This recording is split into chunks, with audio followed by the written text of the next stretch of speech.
You're listening to the We Are Libertarians Podcast Network. Find all of our shows at wearelibertarians.com. You're listening to the We Are Libertarians Network. Learn more at wearelibertarians.com.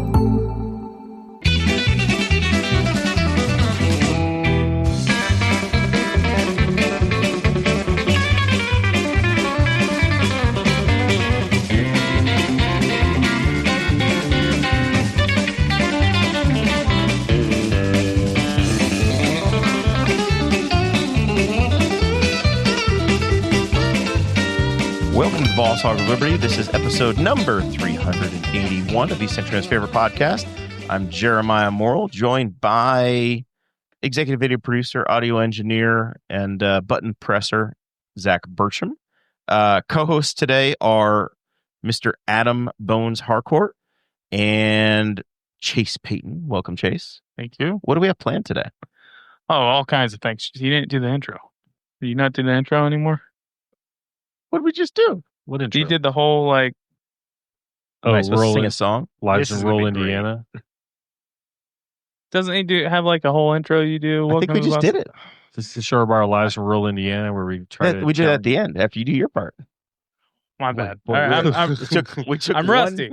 So we'll be talking off today about some major issues this cycle. Indiana budget this year? Property taxes? Yes. Road funding? Oh, that's my favorite. It's so much fun. Bills by legislator? So we're going to check up on some things from 2 weeks ago. I know you listened. Yes, I did. All right. And other priorities this cycle that we did not get to. And why would we be doing an episode on all of these things dealing with the state legislature? Because we have a special guest here today, State Representative Kyle Pierce. Wow. Great job, Chase. Thank you. I'm glad that was our third take. The first two were rough. I really missed that. This one's going to work, though. This show is about our lives in rural Indiana. We're here to push your boundaries and make you think as individuals. Sometimes we'll provoke you. Other times we'll make you laugh. But hopefully you'll always learn something new. That's the part you were looking for. Yeah, I thought I was going after that. That's my bad. We haven't done it like that in 300 episodes.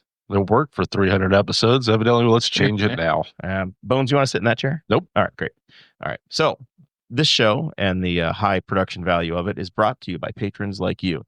Patrons just got a 20-minute summary of my family vacation and how I bullied my family over walking nearly a half a mile. If you want to hear about that, patreon.com/Boss Hog of Liberty. You can join at any level, but if you join at $50 or more a month, you get your name and or business promoted, talked about at the top of each and every episode. We have a change at the top, Chase. Oh, boy. Our boy John Phillips over at Wetzel Ford in Richmond. That's what I'm talking about. He's a Ford guy. You are in the club now. I'm going to be looking for a new Ford here in a few months. You need a new Ford truck? He's going to be your guy. All right, I'll hit him up. I don't know if he's got any excursions that are quite as cherry as what Zach has. That's kind of a unique unicorn, the diesel excursion. That's right. But he can find something that'll get you to and from work. So check out John Phillips over there at Wetzel Ford in Richmond now. Blake Reese at Varsity Outfitters has been a great supporter, does all of our embroidery.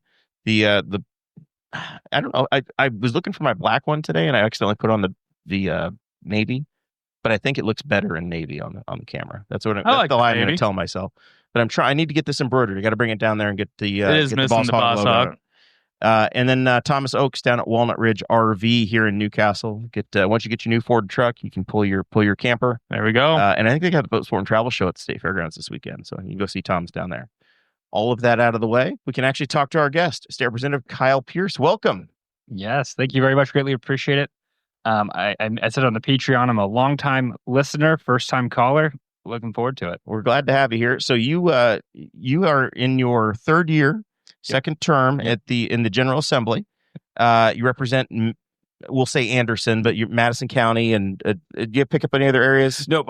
So I represent 3 townships: Anderson, which is 85% of my district, and then Union Township, which is Chesterfield, and then Adams Township, which is kind of a conglomerate, but most of it's Markleville.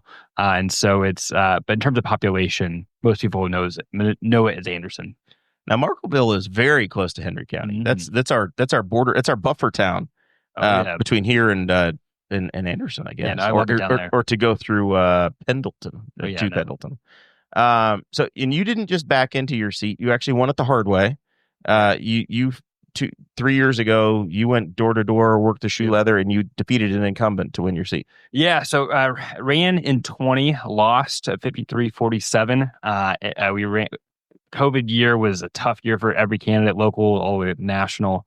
And then I decided, I announced in early February of 20, and then okay, you're getting the campaign organized and all that, and then boom, 6 weeks later, COVID hits and it changed how you would campaign. And so I lost by 6 points. Said, hey, I'm going to come back.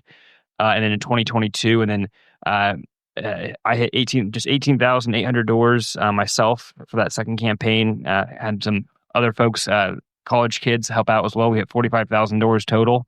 And then we flipped a 20-year Democrat seat. Her name was Terry Austin. She was the number 3 person on the House Democrats side. Even they're in the super minority, but they still have leadership positions. And she was the number 3 and one of the longest serving ones. And we flipped it 2 years ago, 51-49, and then we were able to win this just last November, 59-41. So it's been you're going to work those districts really, really hard when it's that close.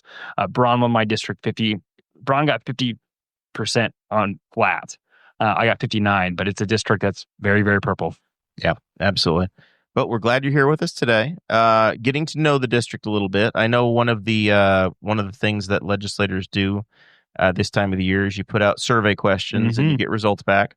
Tell us about the kinds of things you asked your constituents this time. Yeah, and what kind of feedback you got? Yeah, I'm pulled up on my Facebook. I just posted it yesterday on my Facebook, or 2 days ago on my Facebook, and I'll tell you exactly what the answers were. So for those who don't know, as Jeremiah said, we put out surveys usually around November. We get the results back January, February, depending on how long it takes. And so my results, I'll pull it up. I asked 7 questions, and so the first question was, if Indiana collects more tax revenue than is needed to support the current state budget, what should the state do with the excess revenue? And so we sent out, I forget the exact number of I think we sent out just over 1,000 surveys, 285 responses, or 287 responses total. On this one, it's kind of, there's 5 answers. I'll give you kind of the general breakdown. So 20% was invest in the projects, in current projects. 22-ish% was return money to Hoosiers. 22% was permanently cut taxes. 23% was pay down state debt. And then 10% was increase state funding for essential services. That was question number 1. I'll go through these kind of quick. Question number 2 was, what should be Indiana's top economic development priority? The first one was skilling up Hoosier workers. That was just at 10%. The second one was attracting and retaining businesses. That was at 11%. And the vast majority was a mix of both. That was just short of 80%. How would you rate the condition of state roadways? Just under 20% was good. Fair was right at 60%. Poor was at 21%. And these are kind of estimates. It's a visual thing. I can give you the exact numbers if someone has any questions later on. How would you rate the condition of local roads? Good was over 12%. So state roads were seen better than local roads. Almost double. Fair was at 55, which is about 5 to 10% less. And then poor was 33%, which comparing that to the state was 22, so 11% higher there. 3 questions left. Indiana's property taxes are capped at 1% of a home's assessed value, but would you support further controls on property taxes billed to homeowners by local government? Yes was just short of 50%, which I was a little surprised it was not more than 50%. It was like 48%. No was around 24 to 25%, and then undecided was around 29%. I was a little surprised on that one. I expected that to be. I thought that would be a 75% stop taxing my property. Exactly. Number 6, would you support requiring candidates to declare party affiliation for school board elections? Yes was just short of 60%. I think it was at 59%. No about 34%, and then undecided was arrest around 8%. And then the last question, I only had 6 questions. I thought I had 7. Those were the 6 questions. You didn't poll on cannabis like Representative Criswell did. I did in past years. I try not to repeat them too much because then at some point it's like you get the same answer over and over. You get it over and over again, or you get you get kind of a range. And so I try to like maybe So this is only my third year. I could see myself maybe coming back to a question 2 or 3 years later, but yes, the same question over and over again. At some point, I also don't want people to feel like I didn't hear you. Right. I didn't hear you. It's like, well, no, you told me what you thought. And I've been very public with my position. I think we should have medical and recreational. I still want to hear my constituents' voice on that, but that's one where I've asked it, I think at least once, if not twice. And so, yeah. Very good. You guys have any thoughts or feedback on that one? As just the polling issues that came through? I'd vote for you. Well, I like this Chase guy a lot. Oh, I'm not gonna lie. Chase is quite the adventure. 2 beers in, if not more.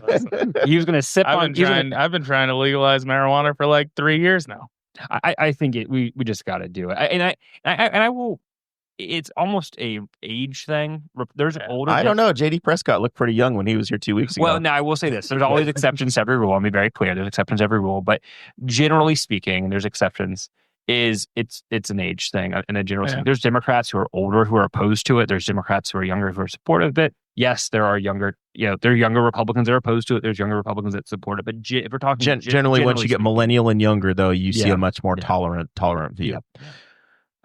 Even coming from the Republican Party, right? Which is, it's not necessarily just the libertarians and the lefties that are saying, yeah, go with this. It's generational. Yeah. And especially we look at medical. Like if you tell me, okay, hey, and I think if we could go back in time, if I could say, hey, I want to have, I don't think now, I also believe, the government should tell you the least amount of things to do. But like, should I think you should smoke THC? Probably not. It's not. Smoking in general is not good for you. But if you say, hey, here's this gummy, or here's this opioid pill, one of these two, if you take over 5 days in a row, the likelihood that you're going to get addicted almost doubles every 10 to 15 days. I forget the exact stats, but it's around that.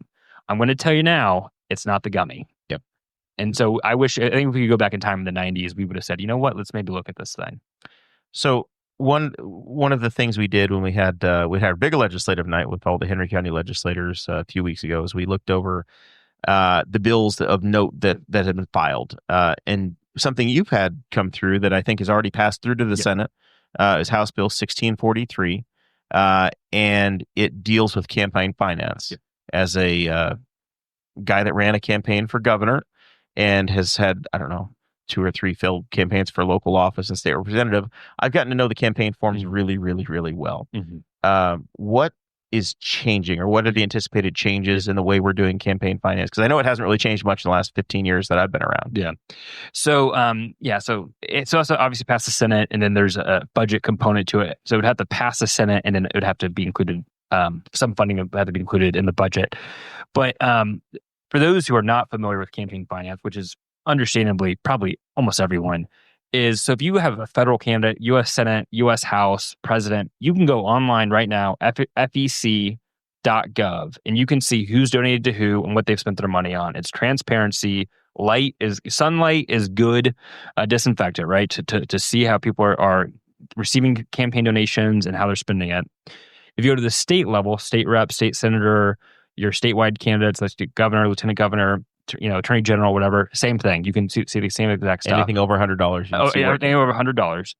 When you go to the local level, you can get that, but you have to either physically go down to your county courthouse or knock on wood, you can email them.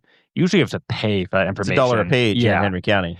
And it is not nefarious. It's outdated. We've not had a campaign finance bill. I think, don't quote me on this, I think it's been at least 15 years, 20 years, and not even looking at the campaign finance website. And so the bill does a couple of things. One of those things it has a statewide online system for county elections. And so in terms of what is being put on that system, if you ran at the state level, or no difference. For candidates that have only done local, there will be an online component of it. It would be starting in the 2027 election. So for your cities and town, cities, your municipals, they would be in that election, and then 2028 would be the first year for your county offices and things like that. And the idea is this: you have more transparency. Ideally, it's actually the way the system is in the bill, it is paid for by the state. There are some counties, Marion, Allen, Hamilton, and I'm probably missing a few, that actually pay for their own current system. So for those counties, are actually going to be saving money. And frankly, once the system gets up and running, knock on wood, it'd be actually less work for the county clerks. There's always exceptions. There's always the candidate that makes life hard for folks. Don't get me wrong, but that's one part of the bill. Other parts of the bill, because we don't talk about campaign finance laws a lot, we update some things about, like, when you have your yard sign, or let's say it says Jeremiah Moore for county council. If you didn't have the word "for" in there and it just said your name and county council, under an old interpretation of the law, you could actually be a campaign finance violation for suggesting that you are currently in that position. Correct. And so there was a Indiana commission. I believe we had a judge's race that got really nasty over this year. We did. I was going to say we've had the signage rules brought up in the last just this last cycle. And so that's actually great context to this then. And so what we've done in this bill, if passed, is saying, we're going to get out of that. As long as if you're saying re-elect and you're not the county councilor or the judge, no. But if you can have your name candidate, because when I ran for state rep the first time, I had a couple people say, "Hey, don't have "for," because they're driving past your yard sign. Every letter you add is just more blur. Just put your name in the position." If I had listened to that, someone could have dinged me. You'd get a violation. Yeah, so that's one. And then the other thing is, so Indiana Election Commission has a thing called advisory opinions. They've had it for 27 years. From 97 to 2000, they were used somewhat commonly to give what is kind of word from on high, what Indiana law is. They got away from it because we gave them other tools. And I say this is way before my time. But in the last 5 years, it's only been used 4 times. One of those 4 was actually this whole thing we just talked about, the signage. The other 3 were about just kind of other things. What we just said is you can't do advisory opinions. If you want to know what the law is, go to the General Assembly, because there's concern that you go to the commission and kind of confuse what is law and what is not. So that's the bill in a nutshell. That was kind of long, but that is the bill. Very good. You got anything, Chase? I know that was a lot. Clears up the sign issue. You ready? I would have never run? known that. If I was ever running for council or something, I would have just put Chase Payton council. I'm trying to remember, I'll be honest, the stuff that came up with the judge's race was super petty, because I think it was he might even refer to himself as a judge, but this was a judge running for a different judge's seat. City judge running for a county judge. Yeah, and the opposition turned him into I think it was to the bar or the state judges association or whatever. And so he had to go and add little stickers to 500 signs or something. It was a lot. But you're just you look back and you're it was a minutia. It was exactly what you were kind of saying. It was the same thing happens all the time, where somebody will print hundreds of signs and then forget to put their paid for sticker on it, or we'll have people that will hand paint signs and they're in violation, and then you've got there's as long as they're not blatantly misleading, they're obviously saying re-elect so and so and they haven't been elected yet. Then I mean, just coming from a normal person, it seems a little petty. I mean, if I see a sign like that, I think, oh, they're running for that position, Yeah, and I think what it is the people. I don't know the history of it. I guarantee you what probably happened was someone used it nefariously of saying they were re-electing, and they're we got to put a law in that says you can't do that. And it's well, yes, but what about the yard sign? Not maybe, because on a TV, on a TV ad or something, it's easier. You have them for 30 seconds or however long it is to explain, yes, I'm not the candidate.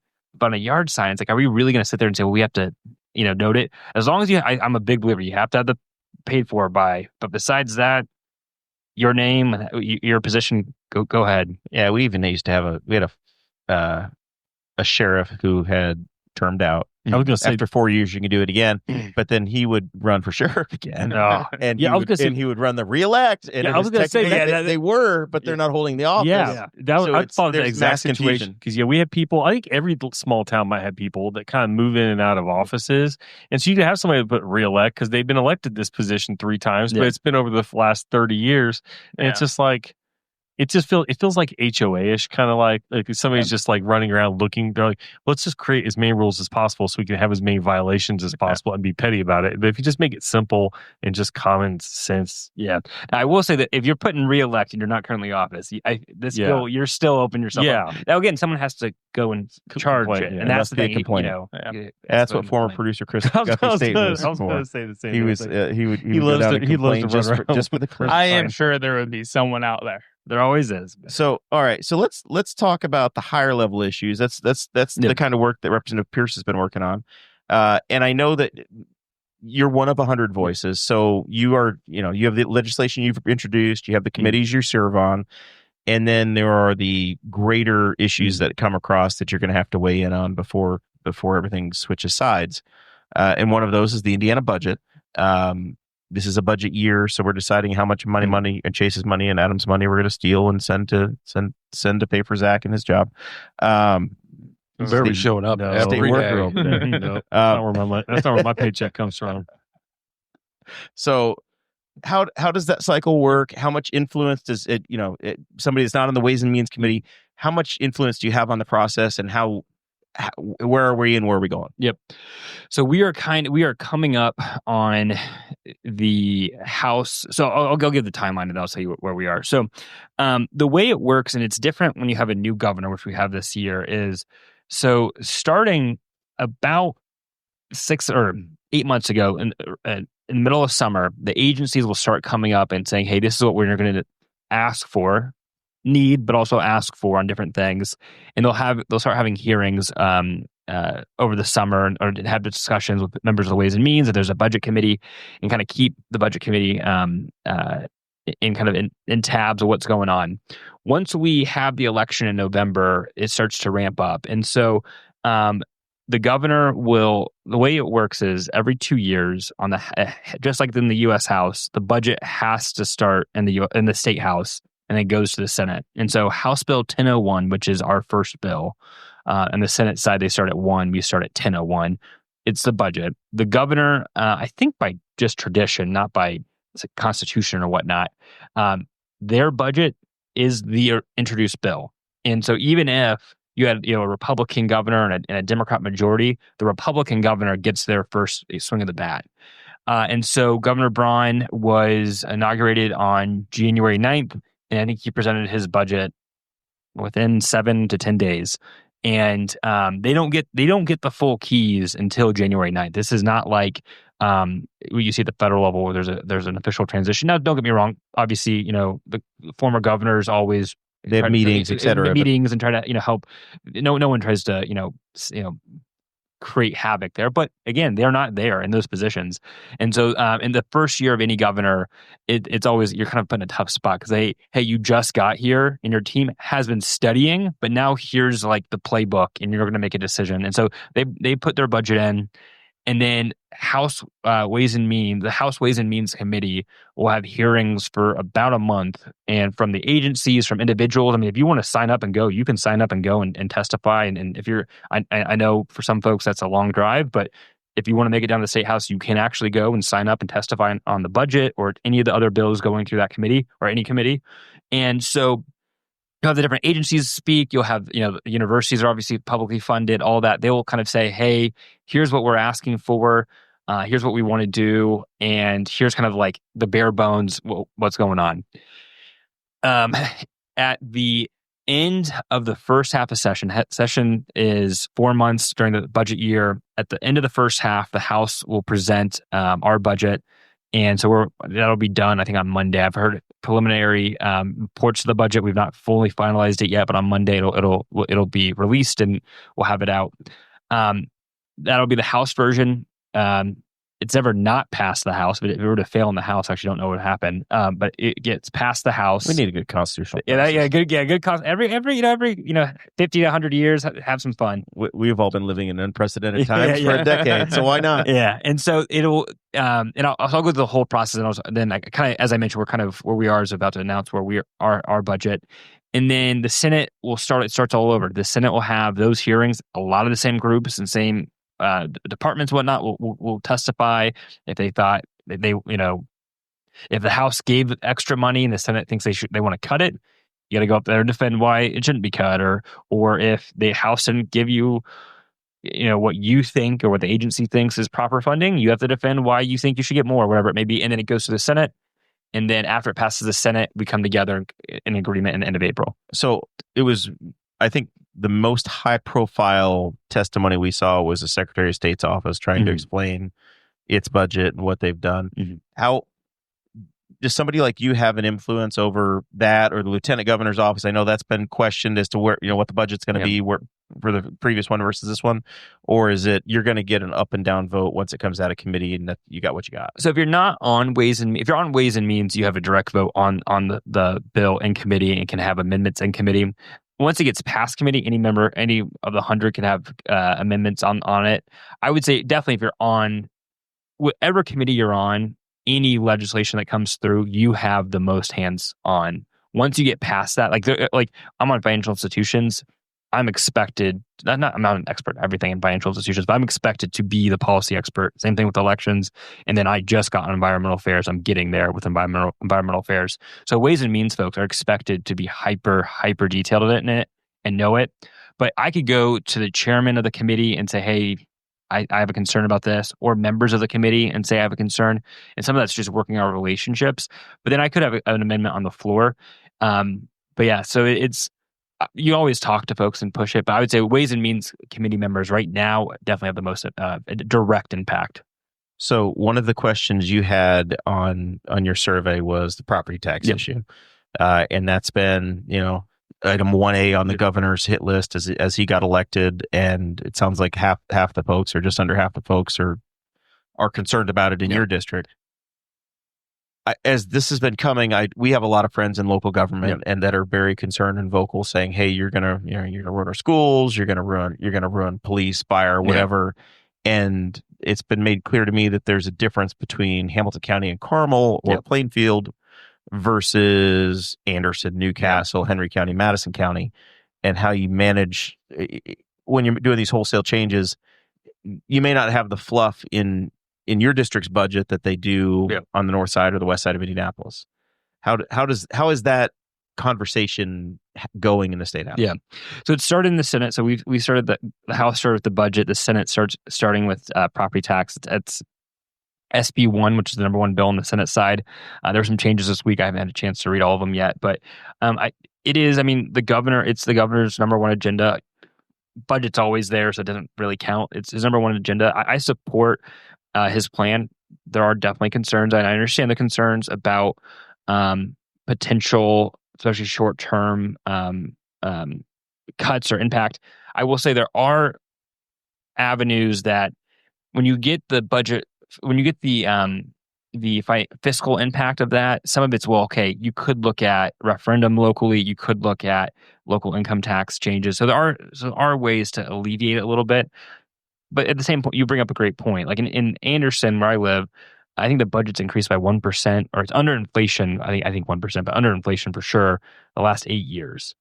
Versus you look at some other places like in Carmel and Noblesville, massive capital improvement projects. Yeah, you're talking about massive projects, and then that's a very different world where it's, hey, we have to cut those projects versus the first cuts we're cutting staff. That's a very different world. That being said, I still, you have to get 51 votes in the House, you got to get 26 votes in the Senate, so one member can't push, they don't get everything they want. I'd like to see us move forward with his vision and work with the counties and the local units of, okay, how can you use your local tools to alleviate it? But also, are there ways, and this is kind of more pie in the sky discussion, are there ways in these 2 to 3 years where you'd really feel it, that the state can help potentially with the state budget and potentially kind of back end? So when we get to 2027, 2028, when things will kind of even out, we are early in this discussion, and it's going to be a fierce one. We keep hearing, and maybe it's calmed down a little bit as the economy's cooled a little bit, but Indiana's sitting on billions of dollars in reserves, and it's to the point where we've triggered automatic tax income tax refunds. Is some of that the kind of thing you can look at as, hey, you've got money coming in, not necessarily just from property taxes, but obviously property taxes, the state says, well, those all go to the locals no matter what, right?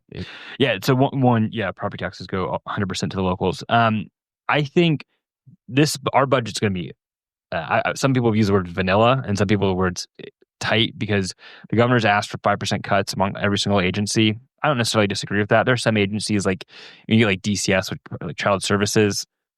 That's a little bit different conversation, because you can't just say, hey, we're going to decide this kid doesn't go to foster home. You don't want to get rid of 40 caseworkers that are looking over. Like it's a little, there's different agencies, different, components. But, I think we are looking, I don't want to get ahead of anyone or anything like that. And I don't want to suggest anything that's not in the budget, but I think all of those options are open. Now we did have $6 billion in this was before I got elected. In 21 and 22, there was $6 billion in the reserve. Now some of that, to give a little bit of context, federal money came in through, was it the American Rescue Plan, whatever. Federal money came in. A lot of states said, hey, we're going to use that in our budget and have new programs. Indiana said, no, we're not going to do that. We're going to invest it and pay off debt. And what happened was, because we didn't expand our budget, again, this is before my time, so I shouldn't say we, when they didn't expand our programs, what happened was that federal money's coming, if you liked it or not. And so that artificially boosted that would have been a $2 billion reserve to a $6 billion reserve, and that's where those automatic cuts.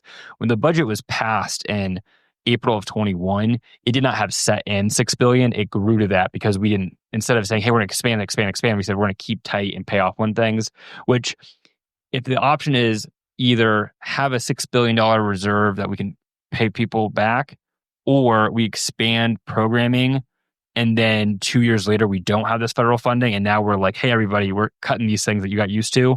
I'll take the former before the latter, even though I get the concerns and frustrations of the former. 2 or 3 years ago, I felt like we had a lot of momentum of getting I-70 and I-65 to 3 lanes. At the same time, we're sitting on $6 billion and can't figure out what to spend it on. And I'm today, once again, here crying that we're doing I-70 redo, Chase. Wayne County's getting ready to have a segment bid. And I gave you a little primer on this before, but we are legitimately, INDOT's getting ready to spend $100 million on a contract and not go to 3 lanes. We're building a bridge that's going to be 2 lanes wide for the main line of the road. And I don't know who to go to with this. They're the 4th legislator I've talked to saying, hey, like, we are potentially just wasting money, and I don't know where to go. So there's, for those who follow the state house, there's a kind of goofy phrase, but it's like this, the Valentine's Day surprise, which is literally tomorrow, which means what's the issue that's not big when the session starts, but becomes big near the second half. There's a road funding bill being discussed, I think, on Monday or Tuesday. Road funding is big, and it's going to be a big discussion because of inflation, and some of this you probably even know more than I do, so I'm going to be fair that my knowledge is limited. I'll help you educate you. Yeah. I'm here for you. yeah. I'll be the 5th legislator he starts hitting up all the time. But no, inflation basically ate up a lot of the extra money that was put into the gas tax back in 2017, and now that money that was supposed to be for expansion is now for repair. And replace and repair. And so if we want to have things like this, where I've yet to meet the person who's like, yeah, keep it 2 lanes forever. Well, wait a minute. We want these expansions. We want, these new, like, I-69 has already been expanded, but it's not crazy to think that maybe 10, 15 years to do it again. We want to have these large projects. Well, the money we have now is just on repair. And so we have to figure out if we want to have these 3 lanes, how do you find the money? Do you do cuts, or do you do expansion of revenue? And it's tough. And there's a tolling component that was authorized 8 years ago or whatever it was. But that has to be done when you're expanding a road, right? Yeah. So there's a potential that they could say, hey, let's toll as you're going to 3 lanes. And you could put a toll booth in at the Illinois or the Ohio state line and say, hey, we're going to catch truck revenue as they come in and out. But that appetite is not necessarily. I don't feel an excitement from people on that one. I'm not excited for it. That's one of those issues where maybe we have a lot of locals screaming and I should say screaming and shouting, but who are really pushing it. Maybe, but I struggle with that concept right now. I'm not saying it would never happen, but if we're concerned, it's hard to have the discussion about property taxes and that financial impact, and then look at tolling. It's a complex issue. It's one of those where no one likes it, and I think that's where it's tough. And but at the end of the day, as we talked about in the Patreon, which we all should join the Patreon so you get more context for these conversations.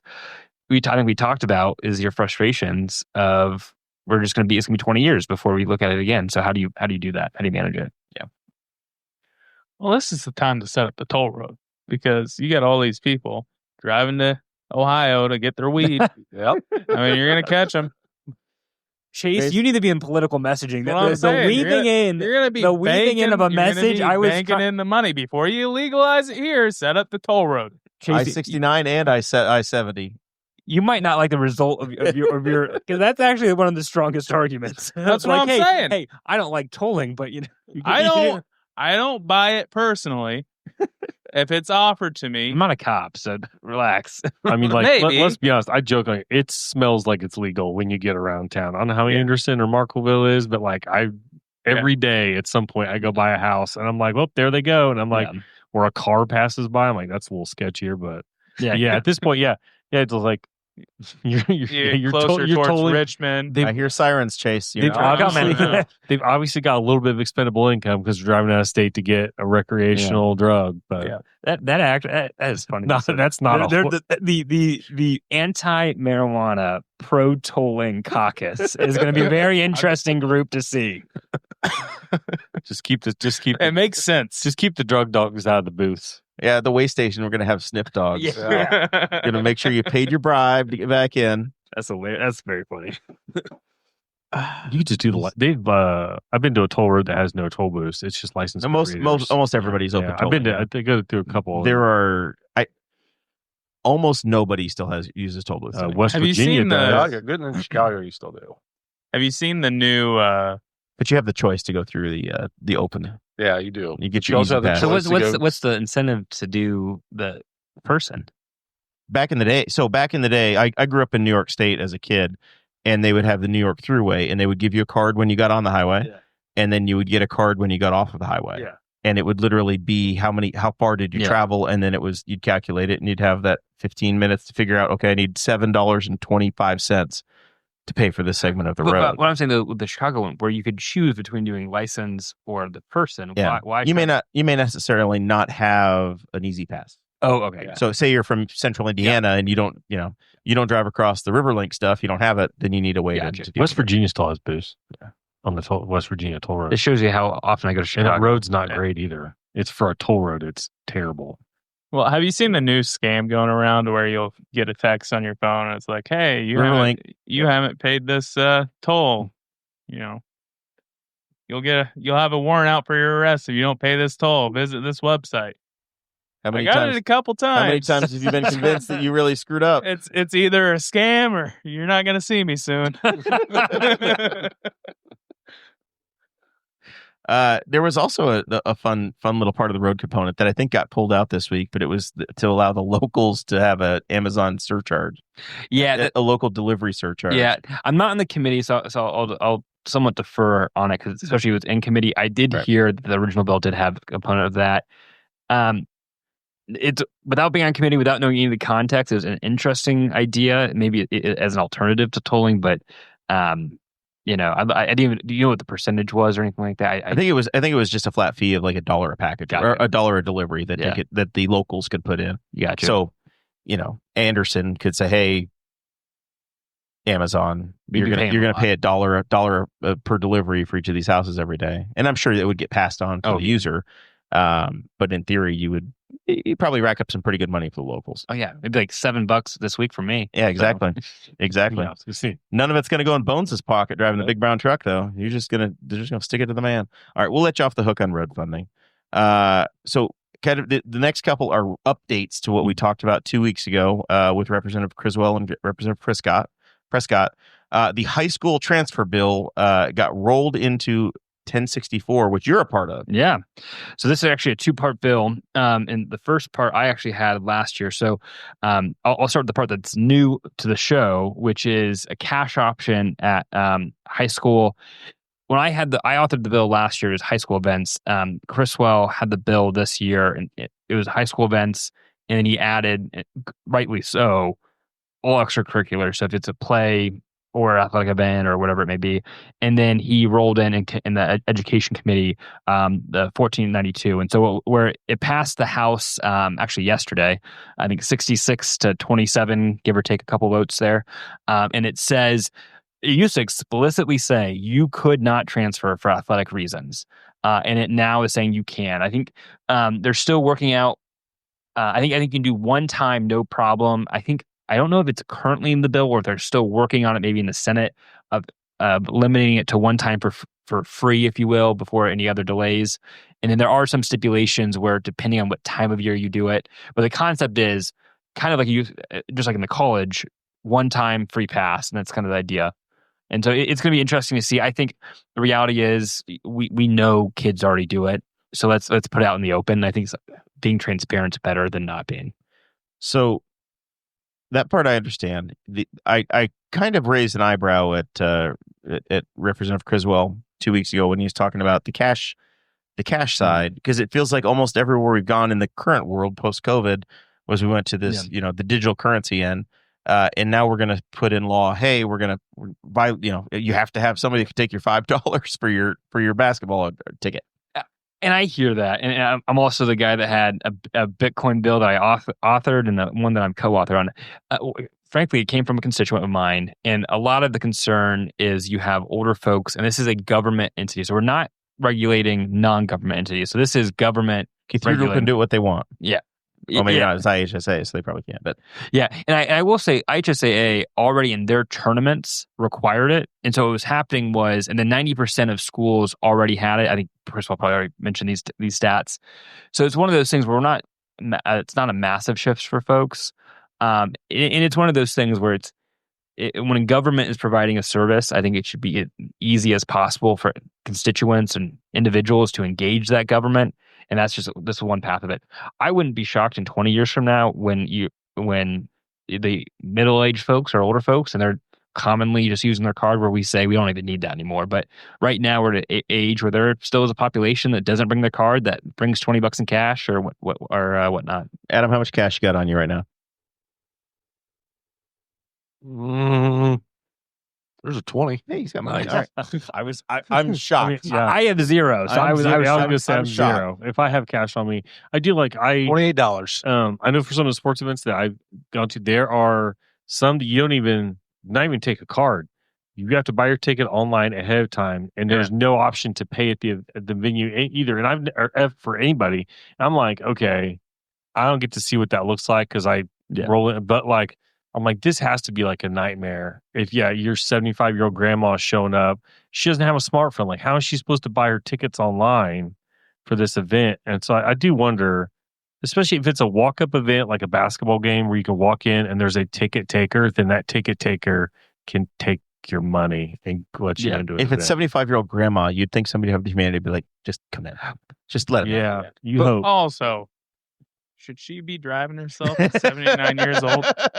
Chase, you started so strong. I supported about everything you said until now. I've got a 74-year-old mother, and I want not Chase. I mean, my grandma's 72, and it's getting a little dicey. I want Chase to She's not quite taking the keys away, and I love her. But 3 or 4 years from now, I could see it. Chase was on a roll for quite a while. Oh, no. He was on a roll for a while. Now I need to disavow everything he says. Oh. But the exact thing what you were talking about is what started this. I had a guy, and this is a pitch for reach out to your legislators, because I had a guy who was very upset. He reached out, and I said, hey, let's put a bill in. And then this is kind of irony of life. So it was last session, didn't get a hearing. And part of it, there was the way it was written wasn't perfect. And so I told the guy, hey, we're going to bring it back, and Corey Criswell was going to have it. And that was in May. And so I followed up with him on email. I never met the guy, just talked with him. I think I talked to him on the phone once, and the rest of it was email. And I talked to him in October, just, hey, FYI, we're getting this bill back. And then, and I'm not upset. Fast forward to 3 weeks ago, he emails me, thanks for forgetting about me. Don't appreciate it. Well, unbeknownst to him, the next day it was in committee. So I waited. Just emailed back, well, just passed committee, and then emailed him yesterday after on the floor, just passed. And again, I understood his frustration, and I understood not everyone knows the process, and unfortunately it does take time, and we're only in for 4 months out of the year. But it was just like this serendipitous moment of like he emails the night before it's in committee. It's like perfect. It's on the way to becoming law, man. You're good. Yeah, but I can't wait till you fix my little tax problem here in a year or two.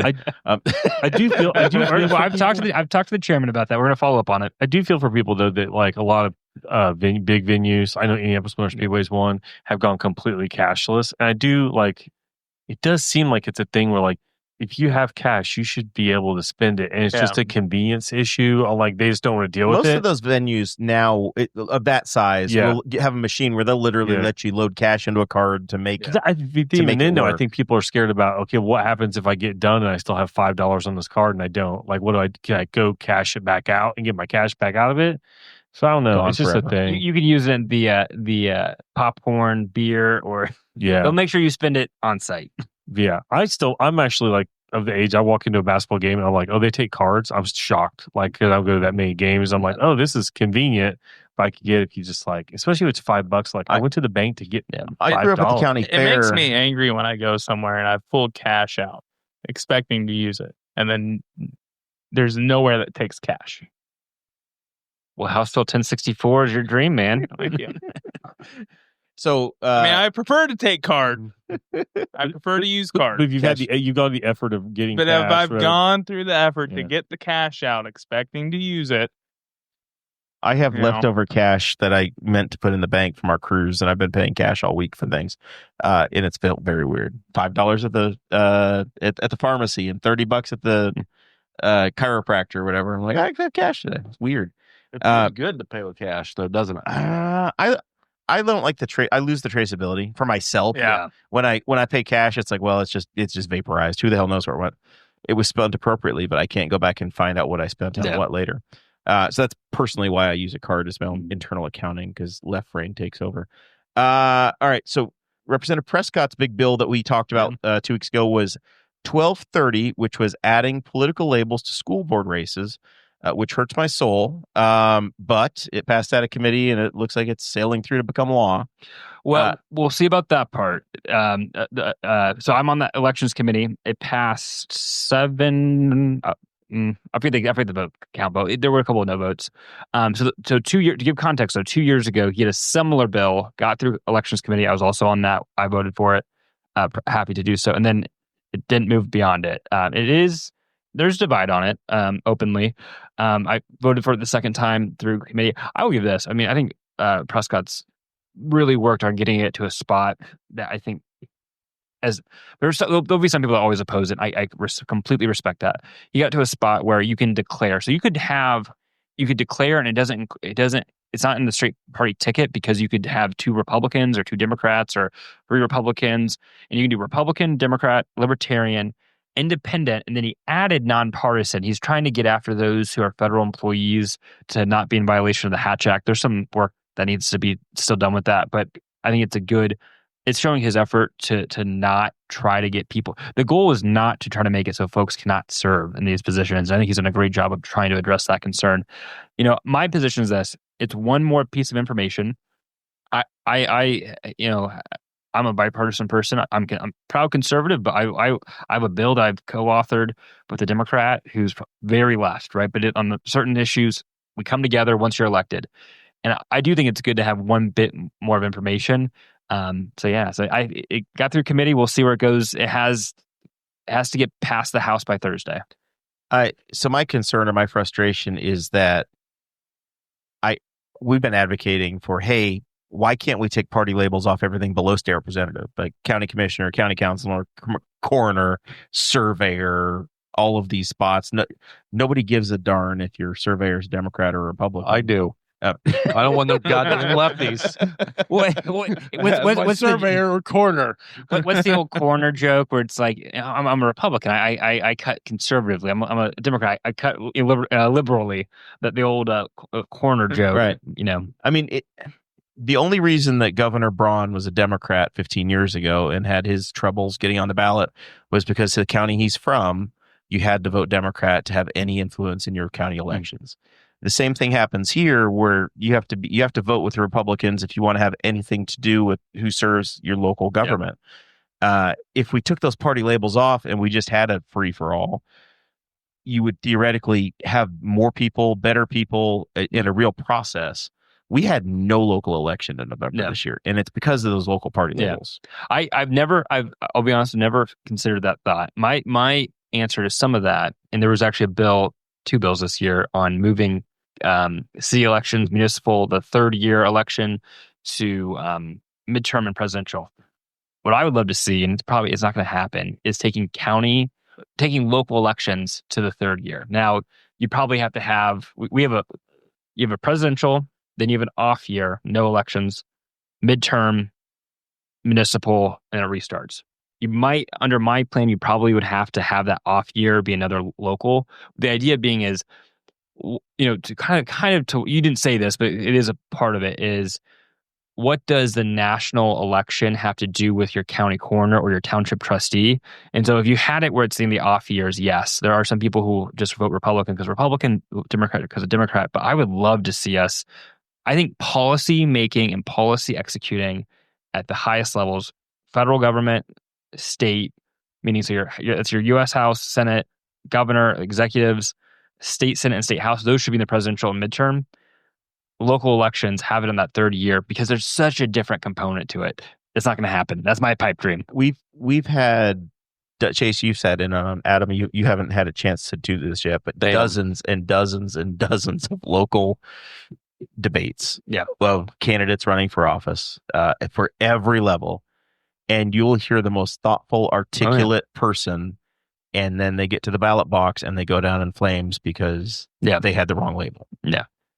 And I feel like we're just going to set ourselves up to do that with the school board people as well. Yeah. And we had a guy in a local office that switched like last minute. I'm not even sure how he navigated the rules of what ballot. Like, he switched parties to be able to have a shot. And he had, I saw this. Somebody on Facebook said, "I can't vote for you with the D behind your name." He would vote for him as a Republican. Same guy. Yeah. But it's like he literally, and like with the straight ticket thing where some people just vote straight tickets. That's the thing, is like, and so I don't disagree with, like, it's an extra tool, but there's so many, and man, this is calling people out, and I don't have statistics on this. There are a lot of people, that's the only thing that they use. That's the only bit of information they care for. And I don't want those people to be able to then run the school boards races based on that.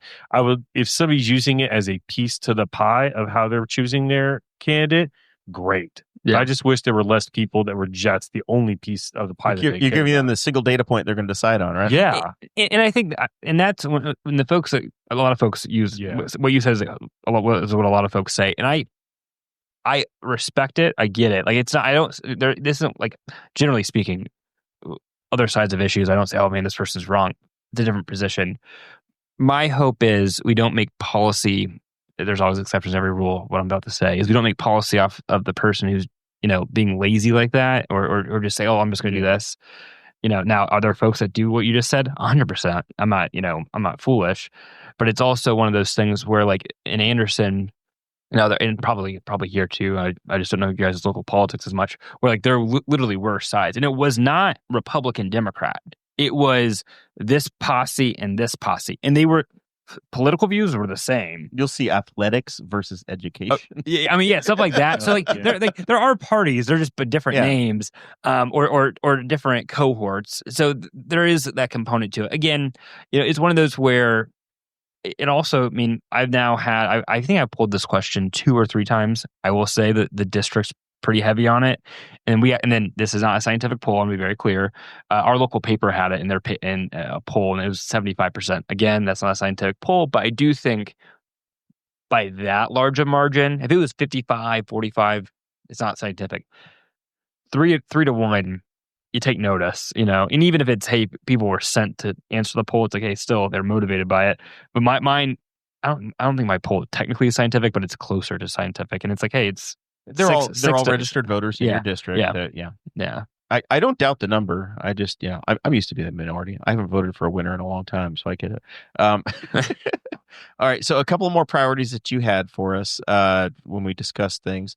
House Bill 1523 is dealing with local government investments. So is this allowing the treasurer to invest money differently at the county level? Yep. Yeah. So it deals. So let's start the conversation on what it doesn't include. It does not talk about cities and towns at all. This cities and towns, and this goes back to 1997, are not included in this conversation at all. They're not part of this code. But really, the ones you're talking about are your school boards, schools, libraries, and counties are kind of the big three in this discussion right now. And there's an exception to every exception, right?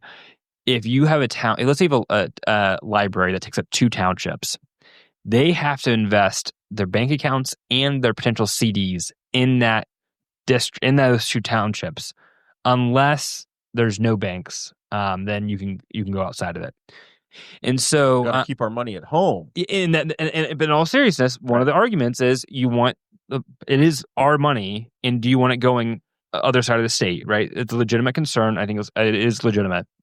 But those CD rates might be much less competitive versus a larger bank or a regional bank. And so, as we're having these discussions about local budgets, the argument of my bill makes it, you still have to invest in a bank that's in the state.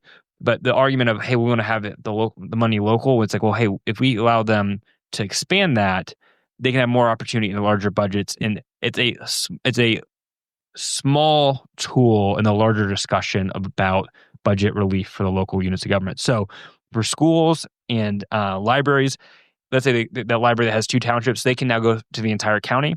The county can go to any, right now the county can just go in their county. The county can go to any county that's contiguous to them, that touches them. The idea is it opens up more opportunities, better rates over multiple years can be millions of dollars for these units. Chase, what if they took like a quarter of the budget and went down to Hoosier Park and picked the 3rd horse in the 5th race? Well, listen, don't let me pick. I always go by the coolest name. I didn't really win that night. So county treasurer's off the potential races you're running for. Good. Yeah, he's not running for treasurer. Not county council. He's probably not running for coroner because that would gross him out. I think BMV commissioner is in his future, though. I really think that's I could probably do coroner. I've got a few deer in my life. No response. Chase just pulls up, gets out, and says, "Yep, he's dead." Just turns around, gets back in his truck, and leaves. Yep, I think it's human. Where's my $40? Which would have been more than our old coroner. We had a coroner discussion on here, and we were amazed at how little they get paid for a deputy coroner to come out and pronounce somebody. That was one of the most eye-opening nights we've had on this show. Was hearing actually how the coroner's offices work. Those positions are really an active service for a lot of those folks. Now, if you're a doctor, you can double the pay for the coroner, but still, it is an active service for a lot of those positions. 100%. The other issue that you wanted to talk about was your crypto bro bill, 1322. So blockchain tech for state agencies. Yep. The way I boiled it down. Yep. Explain that one for us. Yeah. So there's 2 parts to it. One of them we removed, but we're going to bring it back, hopefully in the Senate. So it's blockchain. So let's go with the easier part to comprehend, and then we'll go to the other part, which is a little bit more complex. So the blockchain technology, which this might be the harder part to explain, but it's okay. Blockchain technology, get your pencil out. It's a big word, but what really it is, it can be used to find extreme efficiencies in different programs. And the idea is, in this bill, the Department of Administration would be able to make a request to look into blockchain processes for government agencies. Again, we're not talking about DCS, which you need to have hyper hands-on, things like that, where we can find efficiencies to, not to steal a federal discussion of the Doge stuff, in that realm of how can we be more efficient about our contracts, timing of things, finding different processes that can be redundant. Because government does not self-update. Like a company says, hey, how do we increase profit? How do we increase customer base? You don't see that in government. So using the blockchain technology can help us find ways to be more efficient, to provide better services for Hoosiers, and hopefully save some money as well in the long run. So that's the first part of the bill. The second part of the bill is allowing the state to invest money into Bitcoin trading markets.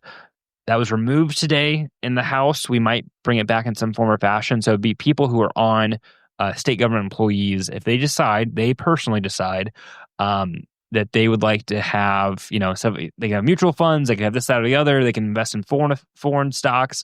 One of the options could be they could invest in Bitcoin markets. And so the idea is basically it's another option for state employees if they decide to do it. Again, you control how you invest on that program. It's called Impurse. So that's the two parts of it. And so it's kind of getting Indiana into both the hyper technology phase on the blockchain, but also allowing really new investments at the state level. When they're looking for opportunities for improvement, is that something is there even software out there that does that? Or is that like something you're putting in place so that if something gets developed, it could be taken advantage of? There are softwares. I couldn't speak to all different kinds, but there are like there's things called smart contracts where you can kind of track contracts being done. So let's say you had a lot of subcontractors and you wanted to check, okay, instead of having a box file that has 50 different PDFs, you have a blockchain that says, okay, hey, here, that's of smart contracts, that here's this entire file that has every single part of it. And once you add your part of the contract, it is all added onto that. And so it's faster and smoother for the people doing the back-end finances. Again, is it changing the world? No, but it's the idea of trying to find that more efficiency without creating havoc, but also being able to say, hey, how do we use new technology to get things smoother for us? All right. It's beyond my understanding, but I understand that we're efforting. I'm the world's oldest millennial. Yeah, I have no idea.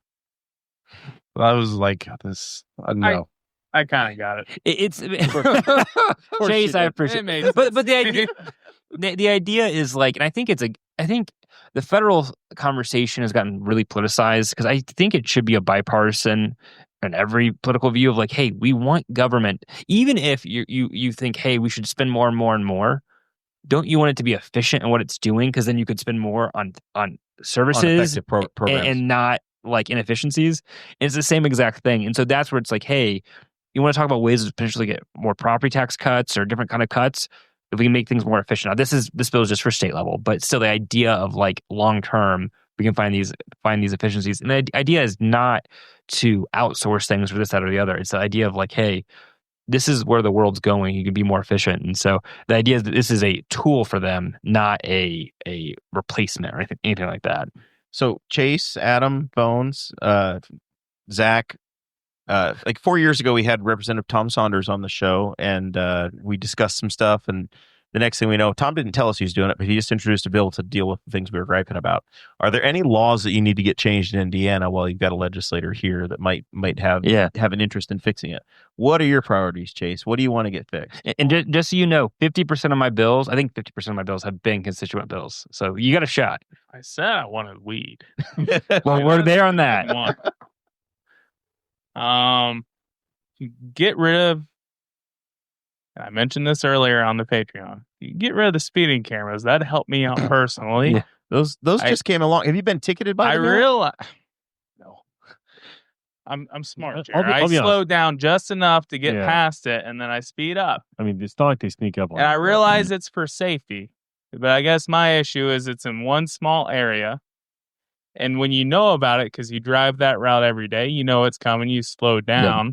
A lot of people who don't know it's coming, they're going full speed ahead. They don't care about the construction sign because Indiana's 90% construction on the highways. Mm-hmm. So they're used to driving, 80 in the construction zone. They don't see the car coming. They see it last second, and they just slam on their brakes. Have you been on the other side of the barrier, though, where the cars are going 85 by you, and you're going, please don't wreck and hit me? Yeah, 100%. Yeah, because I don't want a ticket. I drive that road every day. I mean, I can only afford, a couple of those suckers, First one's free. Wow. I hear you. So it's a multi-year plan. So the reason I voted for I voted to have the pilot because it had been a discussion for multiple years, and it was what ifisms. I will say this: if it's coming to a full vote to have it fully implemented, I've seen enough where I have some real concerns. So we probably shouldn't do this. I know there are some people who are upset that I voted for it, and I said sometimes you do these pilot programs, it takes it out from conceptual to and one of the things that you brought up was the traffic impact up the road that wasn't discussed during the whole process, and I don't even think that was intentional of like the author or the people supporting the bill, because there's things you don't think about, and it's like that, like if you get a crash based off that, who do you sue? It's not only like, okay, so you're slowing down traffic. Okay, you got people that are going to be late for work. Well, now they're just speeding up the entire way the rest of their drive. You know, I don't know. No, I think it's very valid. I will say that from somebody that sits in a lot of the road construction industry meetings, my biggest gripe is that construction zones need to be smaller. And then when that you would, have the that would construction probably zones, be a helpful thing. Have the signage up I'm when all it's, for when it's safety. valid, so that when it's there, you actually respect it. Yes. But so when the signs are up for 40 miles and it says 55 miles an hour and there's nothing going on, nobody feels the reason to slow down. That was my rant the last 100%. episode. And they kind of looked at me like, are you serious? But like, if I'll say it again, the construction zone on the east side of Indianapolis to Greenfield, their first stretch of it is brand new, 3 lanes wide. There's nothing going on. It's 55 miles an hour. Yeah. And if you're going east, then all of a suddenly it goes from 3 lanes to 2 lanes. And when they did have work, that's where they had the trucks. Yeah. That was the first place. So everybody's coming to a screaming halt. They've been ignoring a 55 mile an hour sign now for about 5 minutes or so, because there was no visual cue for them to slow down. And now they're screeching to a halt in the middle of a construction zone. And instead, and Jeremiah tells me that it's literally we're waiting for grass to grow or some benign, insignificant thing that has nothing to do with done the real conditions. striping yet. Yeah. And well, we got to put the good stripes on in the spring. There's all kinds of things happening. I'll tell you what, that is a weird thing too that I've just noticed. There's a section of that, and it's at the other end. It's not in the new section, where it seems like in the last couple of weeks, part of the dotted lines have disappeared. So there's a section where it's like almost 3 lanes wide with no lines, and it's only 2 lanes. And people are you tell people just kind of panic and just kind of hold station, because if people aren't familiar with the construction zone, there's like 2 lanes, and then there's like a weird left shoulder. The barriers got moved over. So it's actually super wide. There's actually, to be perfectly honest, with walls and nobody working, there's no reason to slow down there. It's wider than a normal road. There's no human beings that are doing any work. They haven't been there in weeks. So why are we doing 55? But then you have this thing where they do have the lines, people are getting moved around by where the seams in the pavement are. And then you have a section where there's just the dotted line just disappears for like a quarter or half a mile. And you wouldn't believe how much follow the car in front of you. People kind of like lose their mind a little bit, because they're used to the visual cues of, where am I supposed to be in this roadway? Can you tell the roads are the pain point on this show? Oh, I've noticed. We both drive pretty far every day. Yeah. We take the highway. I'm about to be forced to drive it 40% or 60% more too in a couple months. Listen, to Indianapolis every day. Yeah. You can get me weed. If you fix some of the roads, I'll knock on the doors for you. Listen, I knocked on the doors for Jeremiah, and he didn't pass any laws. I accomplished absolutely nothing for you. Here's the problem, Chase. I'm a little worried that. So, ma'am, are you 74 years old? All right. All right. Fair point. Yeah, I don't know if I want you sharing the message of the good word, but I will say I've had 2 meetings with the Department of Transportation on this exact issue, and it needs to be discussed. It needs to be addressed, because I don't know. It's one of those things where, well, hey, it's the local guys are making the decisions, and it's like, maybe we need to have a discussion about that. One discussion, and Jeremiah alluded to it, and I brought up last week too, is there was a couple years ago where I-70 was a construction zone from approximately, and I'm not exaggerating, Post Road to Ohio. Yeah. Oh, yeah. And that I might go 2 weeks without seeing any visual work being done. Like, not just like, oh, there's nobody working, there's barrels up. There's no barrels, there's no cones, there's a nothing. And then they would pop up and they do their favorite thing where it's probably the newest pavement there. They're going to cut a hole in it and replace it because something broke. But I would go to home and it's a 35 miles to 70 and I wouldn't see anything. And then the next week, there'd be, okay, there's 100 yards of work, but they just left it as 155 mile an hour. And I think human beings on an interstate where there's nothing within whatever it is, 100 feet of the road, visually are not going to go 55 miles an hour because this road is built to go 70. Yeah, it desensitizes you to where, you're driving fast, but, construction zone, you're supposed to drive safe, but when it's all over the place, you get desensitized to it. You go 55 and you feel like you're going to get run over. It's like the boy who cried wolf, is that they're telling you, slow down, but there's nothing going on. So then when something actually happens, people panic. And then last week, there was a wreck in the construction zone. I got stopped, parked for 15 minutes, and I got turned loose. And we got turned loose, everybody's just going 70. But 500. But talking about the 3-lane situation, I did not get clear of semis until I got on State Road 3. And I got stopped. Because we only have 2 lanes. And I got stopped at Montgomery. I swear to God, if we had 3 lanes each direction and we ticketed anybody with a trailer in the left lane, and it was, all of our problems I thought that would go because away. I would get into one of those left-hand bends, you can kind of scout what's going on, and you're like, there's semis just staggered in both lanes. I literally did not get to just drive without traffic in front of me till I was on State Road 3. So I went all the way from Mount Comfort, which is, I don't know what exit that is. About 30 miles. To 123, the whole time. Adam, anything we can fix for you? Or is the state perfect? No, the state's far from perfect. The roads need to be fixed. Yeah. Because I swear to God, you drive a UPS truck, so you feel drive the big truck. every little bump. Yeah. Because those things have zero suspension. Yeah. You should Metal drive on FedEx. metal. I hear they got the better trucks. Well, this obviously predates Representative Pierce, but there was obviously a time when we just neglected them. There was a stretch of 70 a couple years ago that was on the traffic report, and it wasn't because of a wreck or anything. It was just so bad. Yeah. And it was during the Pence administration. And at a certain point, they kind of came through. And I joke because you hit the pavement and it's not the greatest. It's kind of like Lightning McQueen's first paved job in Radiator Springs and cars. It's like, well, they did something. Did they fix it? I don't know if they fixed it, but they put pavement down or whatever. So, in all the bridges that have been replaced, I don't know, I hope I live long enough to see all the because at one point they're going to be like, look at they're replacing all these bridges. I'm like, they replaced those back in the day, and I remember. Sir, I've been in this industry for 20-some years, and I've done the same bridge twice now. A couple of times. I know, but the number of bridges on 70 that got replaced was kind of staggering. Lisbon got replaced, Fortville Pike got replaced, so there was a bunch of bridges. So yeah, I'm glad we're getting caught up. Yeah. I've got one. Okay, here we go. Here we go. There we go. Okay. If you could bring Publix to Indiana, listen, you might not want me to go to the doors, but I will be going to the doors because I really like their chicken tender subs. Government doesn't really do that per se. Well, I'm just trying to talk to people in power here, Jer.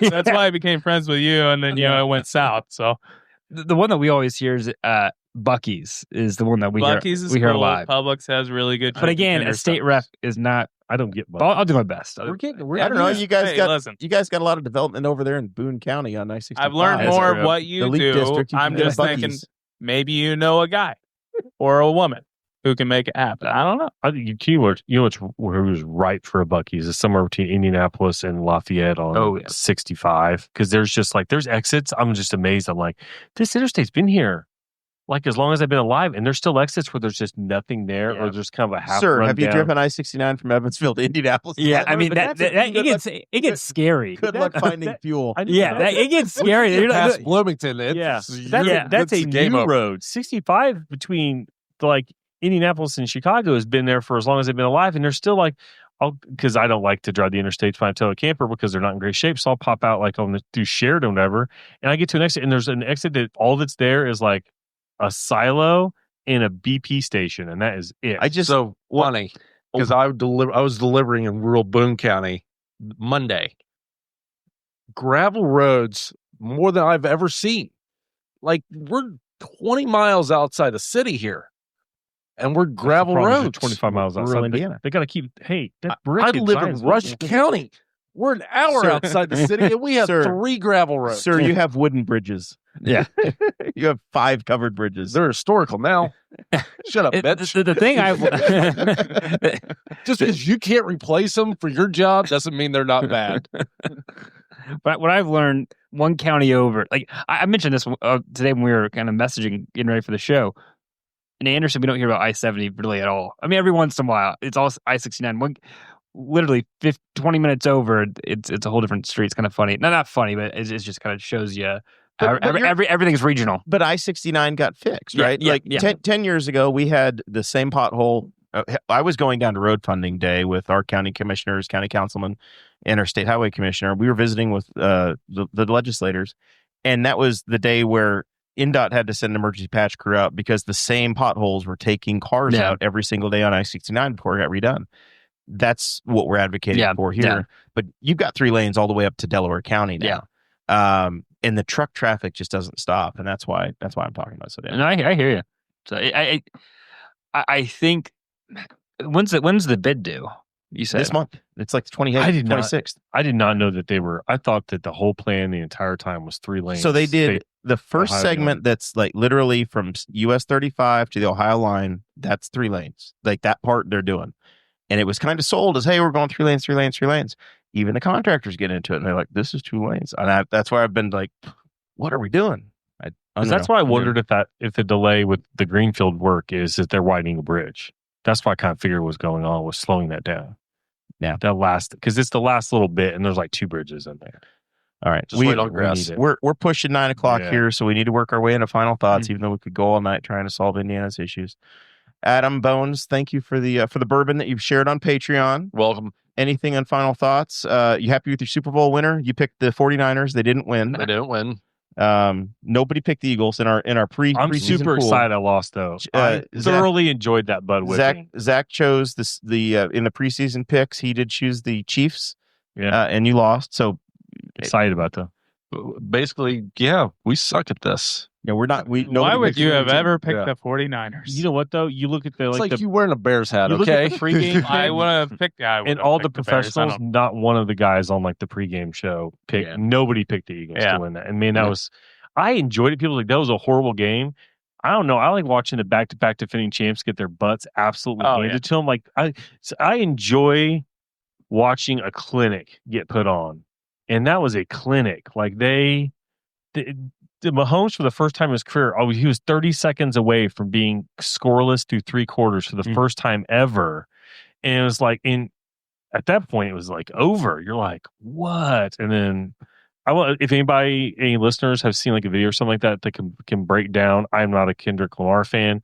I do understand that halftime show is layer upon layer upon layer of imaging and meaning and things that I don't understand. If somebody sees a video on YouTube or whatever that breaks down everything from like the Serena Williams appearance to like the visual stuff, I would love to see it because, like I said, I don't get it. It wasn't for me. But the more I read it, the more I read. Chase, I know this stuff. Serena Williams was Drake's ex. Yeah, right? Kind of. He followed her around for a No, while. they did date.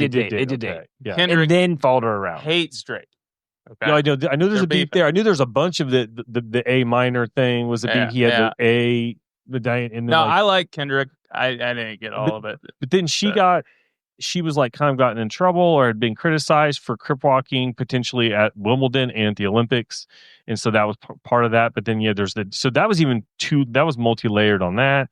And then I did find out for car people, the car he was standing on wasn't real, but he owns one of those cars. Cause I was like, those cars are legit. So, the car you're standing on, if those like are an real, 87 Regal or something, wasn't it? It was a GNX. So like there's T-types, which are the second most rare of those. Everybody knows Grand Nationals.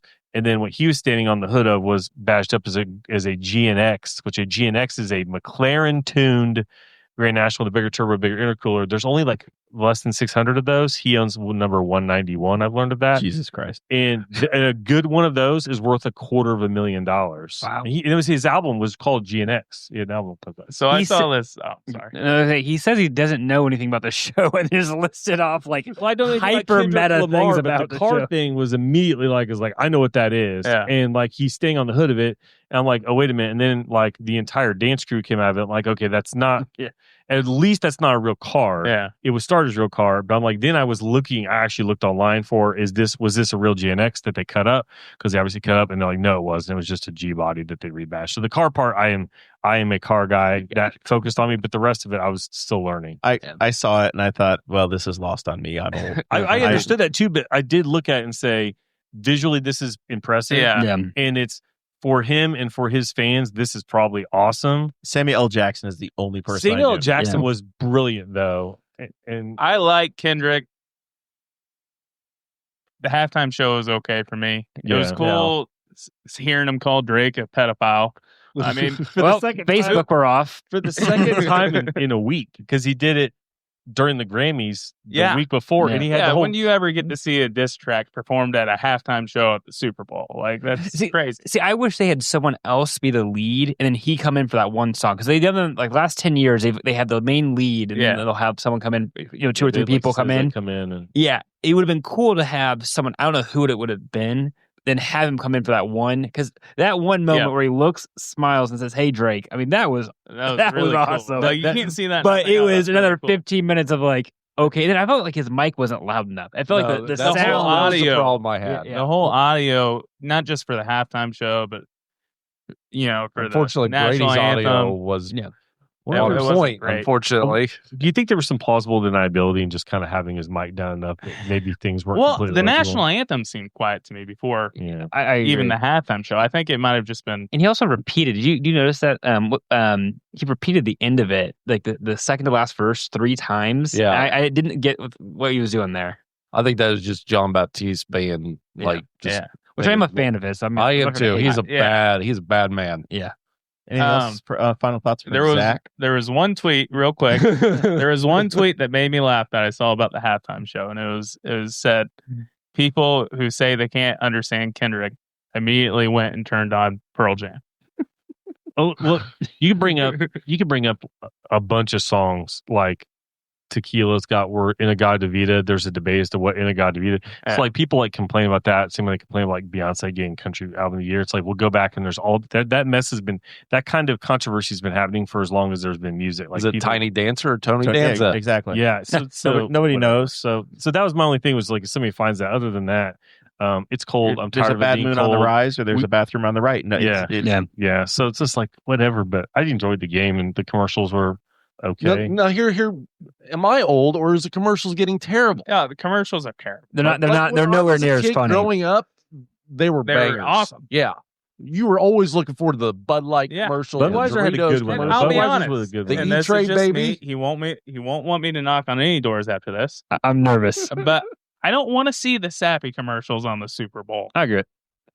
That's not the worst thing you've said tonight. Okay. My theory. So I saw someone post on Facebook a couple years ago about this, was has to do with our phones. Because back in the day, you no phone, you're watching, right? So you're either getting food, going to the restroom, or you're watching. Well, now they know you're not watching as much. So are you really gonna? How do you say I'm gonna put 8 million on this one commercial versus I can put 8 million on digital ads? So really, this is Apple and Android's fault that the ads have gone down.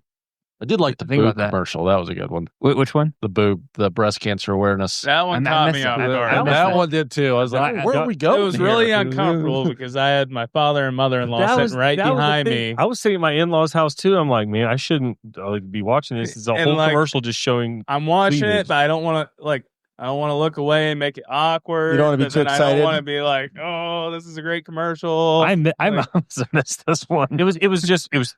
We focused, and basically the message we focused was so much on boobs that it was looked a like breast a cancer Victoria's awareness. Secret Because commercial. on the end, you come back to Wanda Sykes, and she's talking about, hey, That's cool. this is what we need to pay attention to. So yeah, it came back. There was one with Matt Damon and soccer player Beckham. David Oh Beckham. yeah, that was there good. there was like That a one low was key funny. jab at Ben Affleck, like a friendly jab. It's like Ben Affleck famous. No, not that. Like more than that or whatever. I'm like, he just took a crack at his best friend in a Super Bowl commercial. So I thought that was entertaining. That was a good I one. think what we need though is we need an industry, and like I guess crypto's kind of out with doing that, but we need some industry that's like the bubble hasn't popped yet, and they've got all kinds of money to burn, and then they spend it on Super Bowl commercials, and that's when we get the good stuff. I think the only once Chase gets weed on TV, the weed ads will be great. Yeah, if you could get the Super Bowl moved to a Saturday, Until we get Monday what after level of government do you think I work in? Listen, I'm just thinking about the future. I That's have a big bill. plans I think for you. that's a federal bill or a state bill. Somebody tried it. There's a state.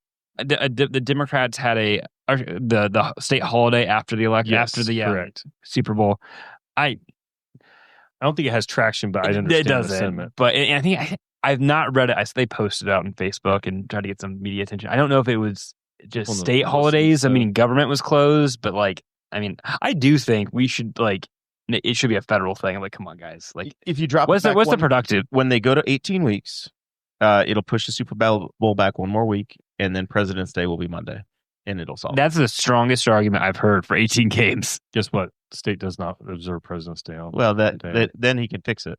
Yeah, that's something we can. I like how that. they do it, though. I like, but that would solve it. Is that if the Super Bowl is President's Day weekend, my industry doesn't acknowledge it, and it's pretty rare that it does. Or that people do, but that would probably make it. It would make it easier. It'd make it easier. I bet more businesses. All of a sudden, the floating holiday is like, yep, it's President's Day. Well, and I'm sure, where you guys work, no one shows up the next day. I went. I'm to work. I'm working in the state house. I was there. It was sir. Yeah, no, I went the next day and it was like a ghost town. Chase, you just skip work all the time, or how's this work here? No, I was there. Do you want but a job it was a ghost town. Chase? It wasn't that. I didn't find it that late of a game for. No, it was earlier. Because, it used basically over by halftime. Yeah, but I mean, I stayed Listen, up. we have stayed up people once missing days for. We got a 10:30. bunch of people who called off for tomorrow. It's Valentine's Day, so it's like, I don't know. Bubba Wallace has won duel number 1, duel number 2 starting All right, down there. who are we on for final thoughts? We've talked about the Super Bowl. I think we're trying to get to Chase. Okay. No, actually, we're trying to get to Zach. No, I'm good. My question was literally, if somebody finds a video that breaks down the halftime show, I'm genuinely curious as just a human being trying to understand an artist doing his thing. I need help, and somebody will break it down, and I'll find it entertaining to study up how many different things. I've heard all kinds of theories about video game cheat codes and all kinds of stuff in that scene. So good. Representative Pierce, thanks for joining us. Yes. Well, thank you very much. Anything we forgot? Anything you wanted to highlight that you were trying to get to that we accidentally talked about tolling Ohio instead? No, I think we got through everything. Thank you again very much for having me. Like I said, I've listened to this show for quite a few years. If you live in Anderson, Chesterfield, or Marklettville, always feel free to reach out. Personal cell phones 317-443-1791. We discussed earlier, if you have ideas about the law, can never promise that I'll write a bill, but always happy to talk about it. And if there's things that are going on during session that you want to kind of have your thoughts on, reach out to my office, reach out to my cell phone, as I just mentioned. If you call me, please leave a voicemail. I get fake calls just like everyone else, so please leave a voicemail. But thank you so much. Greatly appreciate it.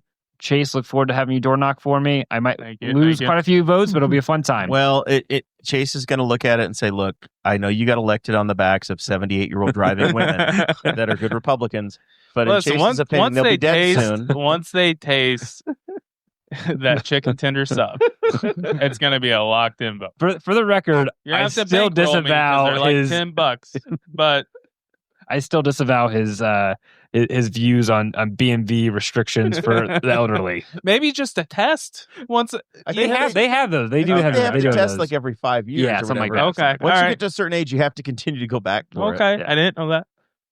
You're not old yet. All right. Final thoughts for me. Yes. Valentine's Day is tomorrow. Yep. I forgot. You didn't forget it's tomorrow. You've still got. Well, I forgot.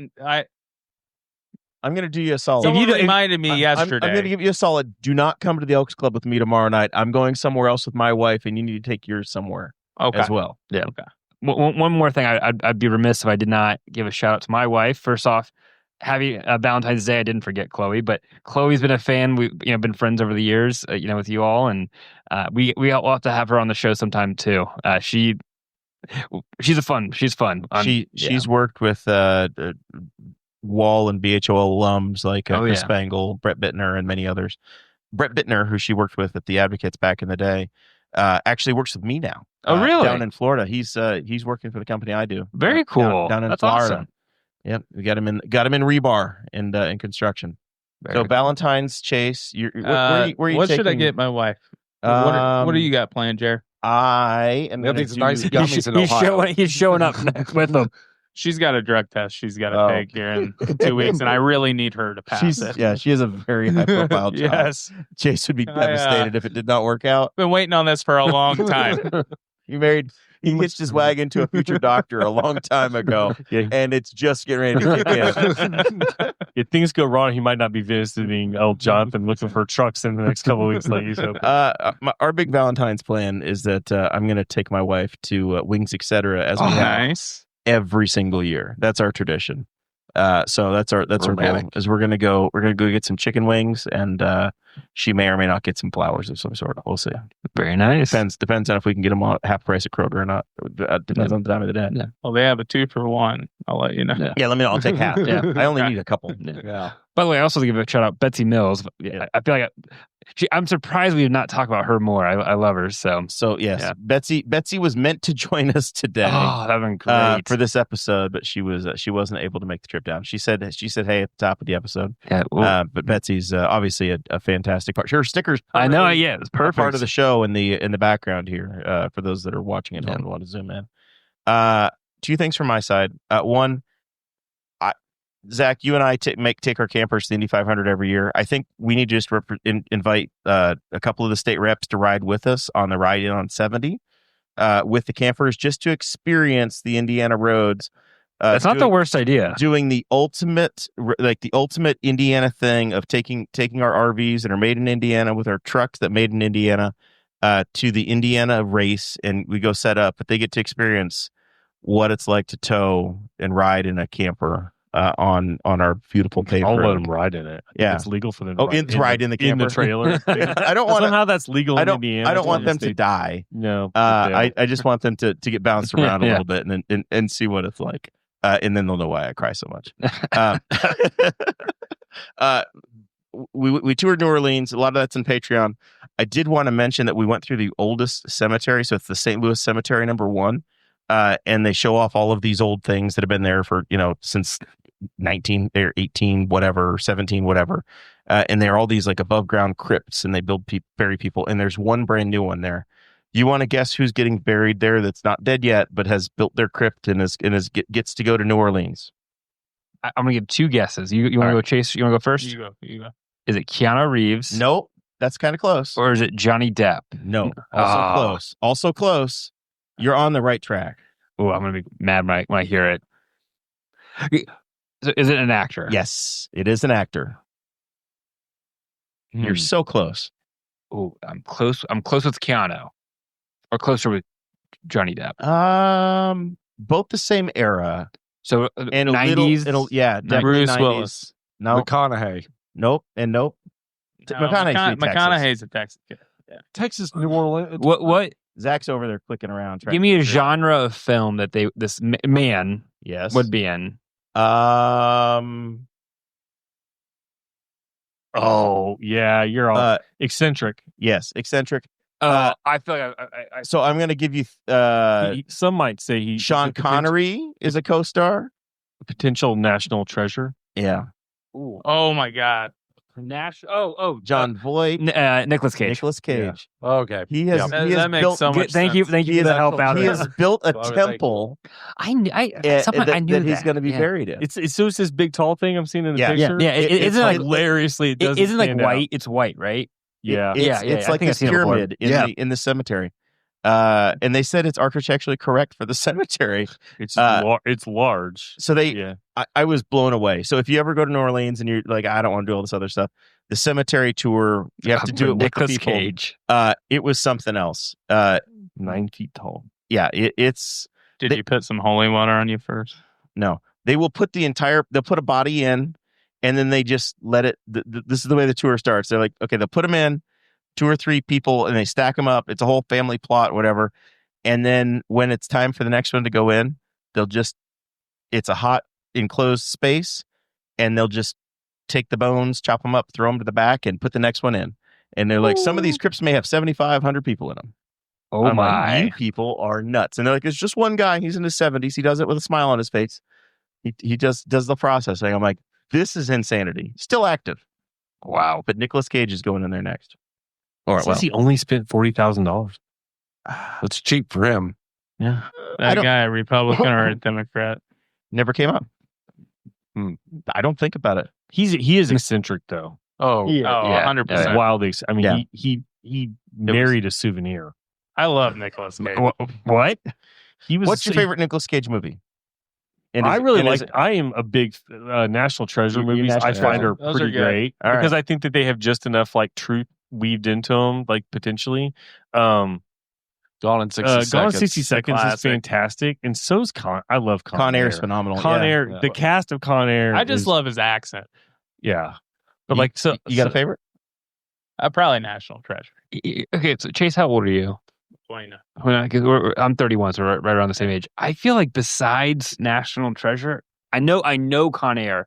Besides those two, I can't name other ones. I So, know there's a Gone- lot. The Gone Rock 60 is The The Rock's Rock. fantastic. But great one. I'd Sean probably say Connery. Which is National was he? National He's a Treasure. arms dealer. Oh, I've seen that in bits and pieces on Facebook Reels. It looks good. And then the oldest one that is a cult classic, Raising Arizona. And if you guys haven't seen that, one. it is it's about this man who steals a baby for his wife. And you think, oh, that sounds aggressive. But it's a I've heard of this, not yeah. Farrelly Brothers. Who made Oh Brother Where Art Thou? Oh, I know what you're Those talking brothers. about. Yeah. Coen Brothers. Yeah. It's the very first Coen Brothers movie. Yeah. So there's a ton of them out there, but it was the OG. Yeah. But it's funny. I've seen that movie you're talking about where he's a gun runner, which that was the guy who was switched out for Brittany Griner. The prisoner swap. I've seen it through Facebook Reels. It looks good, but I've not seen it. But it looks. I mean, it's top 3 Nicolas Cage. I've not seen the film. There you Con go. Air's good. He's not the best. The best actor. John Malkovich. Con Air is John Malkovich. Or Steve Buscemi. Steve Buscemi's damn good in the movie, Buscemi too. is great, good. but Cyrus the Virus. I As- don't as- think I've seen a Nicolas Cage movie in 15 years. That's the thing. That's what I'm talking about. yeah. 5th grade Which is the one where he's National leaving, Treasure. That's about it. He's like a weirdo in Las Vegas. Leaving Las Vegas. Yeah, leaving Las Vegas. Yeah. So anyway, they're all bangers, but his final resting place. The tour guide's like, look, New Orleans is where all the weird people come to feel normal. Everybody that moves down there was the weirdest person in their town, and they're like, I'm down here and I'm straight laced. Yeah. So anyway, that's that. Thank you so much, Well, thank you. Representative Kyle, for being with us. I don't know what we have planned next week, but we'll be here next Thursday. Yeah.